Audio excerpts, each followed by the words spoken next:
gelecek nesillerimize hakikaten, yani sizlere daha güçlü, ayaklar üzerine duran, müreffeh bir Türkiye'yi, güçlü bir Türkiye'yi, büyük bir Türkiye'yi ama etrafındaki coğrafyanın da yarasına merhem olan bir Türkiye'yi bırakmakla mükellefiz. Irak'ı huzurlu yapmazsak, Suriye'yi huzurlu yapmazsak huzurlu olamayız.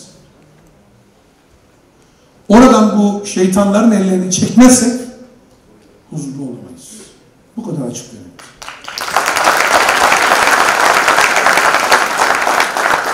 Afganistan'ı, Pakistan'ı, Yemen'i huzurlu yapmazsak biz huzurlu olamayız. Biz insanı eşrefi mahlukat, yaratılmışların en şereflisi olarak bir milletin evlatlarıyız. Biz farklıyız. Ve bizim sorumluluklarımız var. İyilikleri anlatmak, kötülüklerden sakındırmak. Hiç buradan vazgeçmeyeceğiz. Derdimiz odur. 9 yaşındaki bir çocuğu annesinden kopararak dağa getirmek ne demektir? 13 yaşındaki bir kızı alıp dağa götürmek, 13 yaşındaki bir erkeği alıp dağa götürmek ne demektir? Ne anlatacaksınız? Ve bunu götürerek neyi kazanacaksınız? Bunu götürerek neyi sağlayacaksınız? Bunu götürerek neye hizmet edeceksiniz?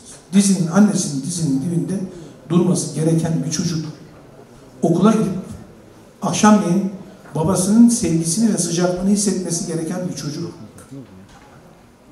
dağa giderek nasıl terörist olur ve neyi çözer?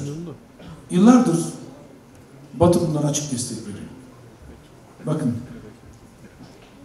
Avrupa'daki bütün uyuşturucu ticaretini PKK yapar. Parayı oradan kazanır. Şimdi bu çatışma bölgelerindeki insan ticaretini yapar. Parayı kazanır. Buna kim müsaade ediyor? Avrupa kendi içerisinde böyle bir izin verir mi kimseye? Vermez. Bakın kıymetli arkadaşlar, sevgili Damla,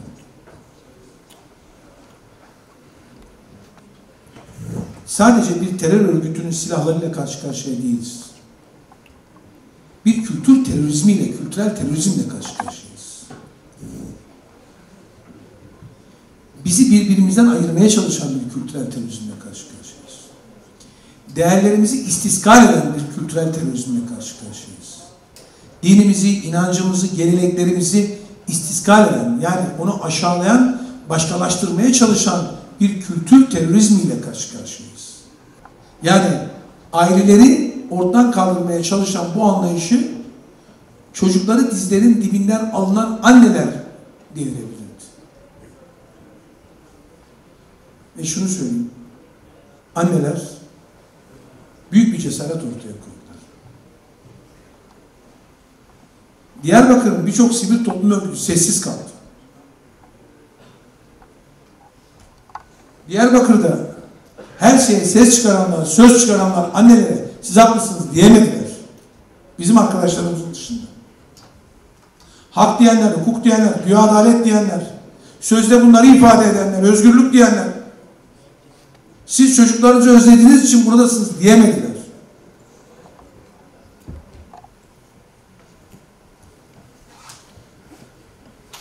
Madalyonun öteki yüzünde hemen kendilerini belli ettiler. Anneler şunu yaptı. Bence Batı'nın desteklediği bir örgütün foyasını meydana çıkardılar. Anneler şunu yaptılar. Sadece çocuklarının bir kısmına kavuşup bir kısmını da kavuşmak için inatlarını ve dirençlerini sürdürmüyorlar. Amerika'yı tokatlıyorlar. Avrupa'yı ve Batı'yı tokatlıyorlar. Bizim inancımız, bizim gücümüz sizi yener diyorlar. PKK terör örgütüyle yaptığımız mücadele elbette ki bir mücadele. Ama onları hani yağ koyup da eritirler ya, tavan içerisinde yağ eridini seyredersiniz. Diyarbakır anneleri PKK terör örgütünü yağın tavada erittiği gibi eritiyor.